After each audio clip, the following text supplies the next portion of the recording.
If skills training is a principal economic issue, this broader issue of sustainability is crucial as well. I'm very positive about the possibility of LNG in Kitimat and other communities, particularly in the Northwest.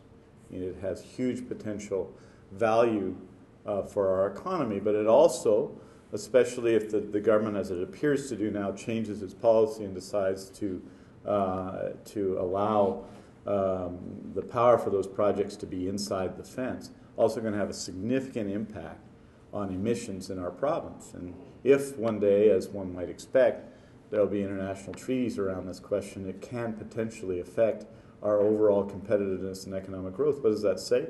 That means we have to make real savings in terms of emissions, both on the transportation and building side. So this makes this a key priority.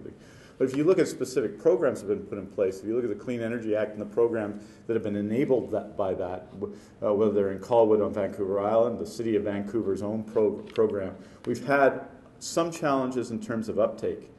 And if you look at the success of Live Smart, what it tells you is that it may be valuable not to have government promoting at a central level programs, but working with the construction sector to promote those programs. That may be the way to ensure that uptake in programs that exist, that may be good deals for consumers that we haven't seen the uptake on, are there. Equally, I think as we go along, as we continue to increase density, especially in Metro Vancouver, because that's what we're talking about here, we have to make sure that green building programs on the residential side that are largely available to single-family homeowners start to focus on multi-unit housing as well. That's where a lot of rental housing is, and that's where a lot of the opportunities are.